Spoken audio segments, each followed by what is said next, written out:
मित्रों नमस्कार। अपने बीच भारतीय जनता पार्टी की वरिष्ठ नेत्री और केंद्रीय मंत्री श्रीमती मीनाक्षी लेखी जी आपको संबोधित करेंगी। मेरा विनम्र निवेदन है माननीय मीनाक्षी जी से आपको संबोधित करें।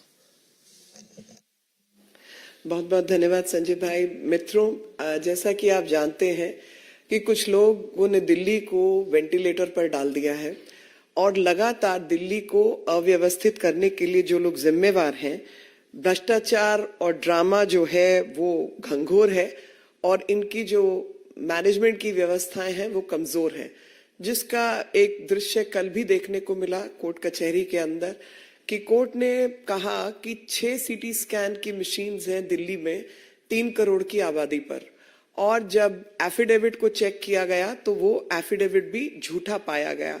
लगातार वो लोग जो ईमानदारी कट्टर ईमानदार कहकर अपनी जगह पर बनाए थे और वायदा किया था, वही लोग कहीं ना कहीं भ्रष्टाचार की परिभाषा बन गए हैं और ऐसा हमें लगातार देखने को मिल रहा है।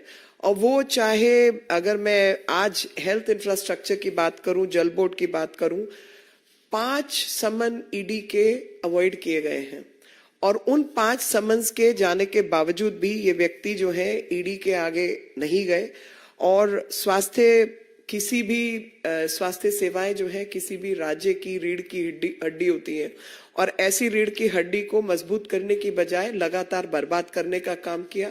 अभी तक शराब घोटाले में जहां पर 2000 करोड़ 2500 करोड़ से ज्यादा जो है वो ईडी ने आकलन किया है कि पैसा जो है वो चुराया गया है देश का, अभी उस पर जिक्र ही चल रहा था और ईडी के समन्स का जवाब नहीं दिया जा रहा था तो जल बोर्ड के अंदर घोटाला सामने आया, हेल्थ इंफ्रास्ट्रक्चर के अंदर घोटाला सामने आया। और अगर मैं हेल्थ की बात करूं तो नंबर ऑफ बेड्स इन्होंने वायदा किया था 30,000 बेड्स बनाने का, वो कोई बेड सामने नहीं है।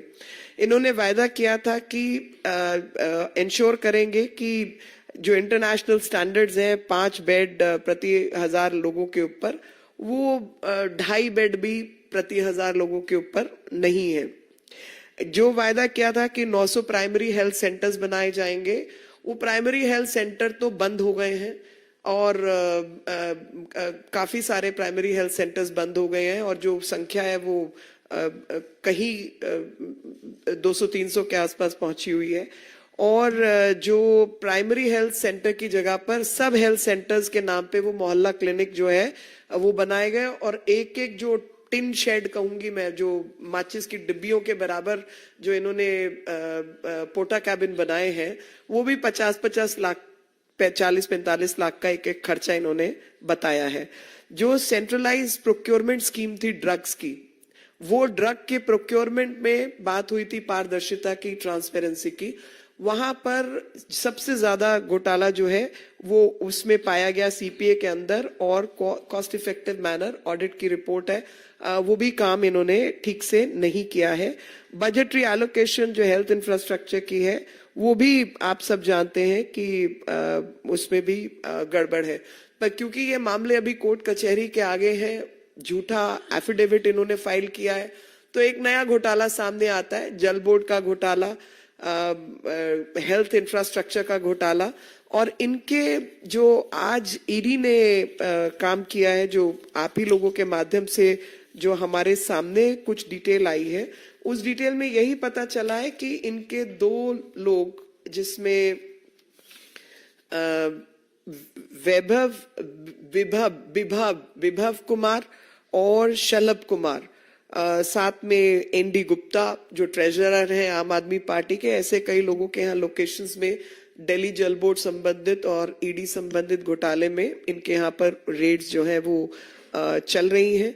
और जो पर्सनल सेक्रेटरी है वैभव कुमार दिल्ली मुख्यमंत्री के, वही इस मनी लॉन्ड्रिंग केस में इन्वॉल्व हैं।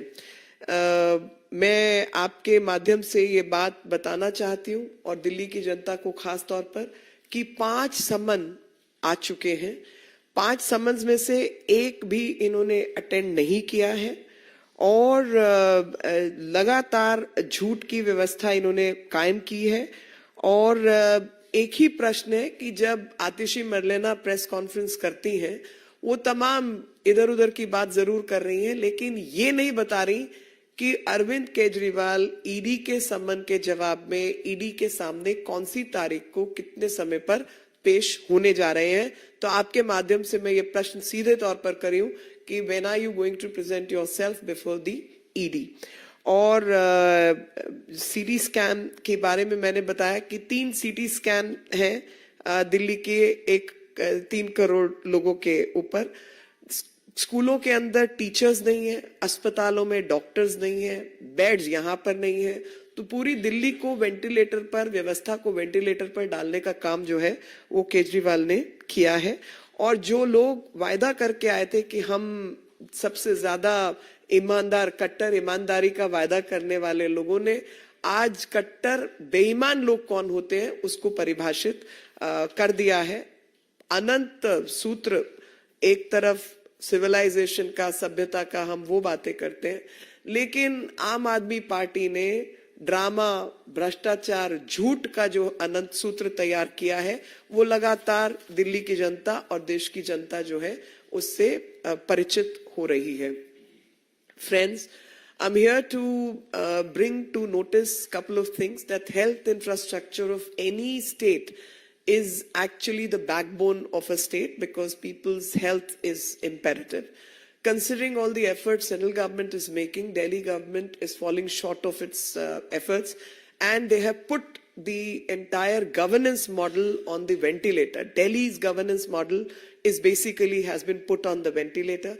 ED has summoned 5th time the Chief Minister of Delhi, and after his summons, avoiding summons for the 5th time, my straight question is, when a minister like Atishi Marlena comes and holds a press conference and does every other thing, ask questions of all kinds, but refuses to answer as to on which date, at what time, Chief Minister of Delhi, Arvind Kejriwal, is going to present himself before the ED because he is avoiding the summons. There were close to 1,000 primary health centers in Delhi, which have been undermined and have been shut down, have been closed, and only a minuscule number, a few hundred, is left in the city. And only sub-health centers is what you get to see in the form of Mohalla Clinic, and each porta cabin's cost has been rated above 40 lakhs, 50 lakhs is what you pay for these matchbox kind of institutions, infrastructure. 45 to 50 plus lakhs is what has been spent. So there is another scam in the offing. While the ED's summon pertain to the issues of liquor scam, where they have tried to drown the entire city in alcohol and liquor. The Delhi excise policy is the biggest scam which one can think of. But while the Chief Minister is avoiding answering the ED summons on the Delhi liquor scam, another scam came to the front, and that scam happened to be the Delhi Jal Board scam. And post Jal Board scam, yesterday only, before the Delhi High Court, they have been found that a false affidavit has been filed in the court of law before the judges. The false affidavit contains some remarks regarding the procurement processes, where the audit report has found the central procurement processes is violative of law, and the drugs which are procured are substandard and are also not in terms of the regulations which need to be obeyed and adhered to. We've also seen the number of beds which Delhi required are less in numbers, and they had promised that they will bring beds up to the international standards. The 3 CT scans for 3 crore people is what Delhi hospitals have in place. We've also seen whether it's drugs, it's beds, it's ventilators, everything is not meeting the standards and is falling short on all these performances. The worst one can think of is there can be no facility, and especially the medical facility, without the doctors. So there's shortage of doctors. There's shortage of teachers in schools. And there are quality professionals missing in the entire infrastructure. So in the name of health infrastructure, scam after scam is what one gets to see. So I can say that ये जो दिल्ली की सरकार है is only bothered about publicity, is only the hunger to get publicity is so huge that they are hungry for publicity. They are hungry to stay in power at any cost. They are hungry and greedy for corruption. But when it comes to doing their job, they are missing in action. So, Vigyapan par zor or Vyavastha kamzor is what one can think of. One can also think that Bhashtachar or drama जो है वो पुरजोर और घंगोर ये सब गंगोर और पुरजोर drama और भ्रष्टाचार जो है उसका सिलसिला चारों तरफ मिलता है. One can always see that every time you ask questions related to law, adherence to law and order, adherence to regulation, one finds that everywhere they're missing in action, and only emphasis has been on the drama, on publicity, on the wrongdoings, and creating so much of ruckus and racketing in the form of scams is what Delhi has witnessed. Any questions, I will welcome. And I must add another line that they are responsible for putting the governance model of Delhi on the ventilator. And that's what Delhi is faced with. Any question? Aishwarya Paliwal, India Today. Meenakshi जी, क्या आपको लगता है कि जिस तरह से अरविंद केजरीवाल समन को नहीं रिप्लाई कर रहे हैं, कोई एक्शन इनके खिलाफ लेना चाहिए? वो तो कोर्ट कचहरी का मामला है, तो कोर्ट है, ईडी है, they are seized of the matter, they will do what they have to और they can. I am not a spokesperson for ED, so I cannot really answer on their behalf. Do you think what he's doing is wrong? Absolutely wrong. And I can quote ample number of examples. I'll quote the example of my Prime Minister. When he was the Chief Minister in Delhi, 7 hours he sat before SIT and answered each and every question. All the rubbish allegations which were brought against him, from trial court to the Supreme Court, he faced everything. That's the way you face up. You don't lie and you don't behave in this manner. That is called adherence to law and order, adherence to governance, and adherence to the constitution of this country. संविधान की सौगंध खाने वाले लोग हैं जी. संविधान और नियम और कानून का ही पालन नहीं करते, सिवाय ड्रामा और भ्रष्टाचार के किया क्या है? उसी पर पुरजोर इनका दारोमदार रहा है. No. This is a press on this subject. Vineet, TV18. हाँ मैम, अगर हम बात करें जिस तरह से उत्तराखंड में यूसीसी को लाया जा रहा है, मैम कैसे देखती है उसे? क्योंकि महिलाओं को अधिकार देने की बात जो है वो लगातार हो रही है. प्रधानमंत्री नरेंद्र मोदी ने भी कल अपने भाषण में महिलाओं के अधिकार की बात की. ये मेरे आज की प्रेस से संबंधित नहीं है, लेकिन क्योंकि मेरा परम विषय रहा है तो इसलिए मैं इसका स्वागत करती हूँ.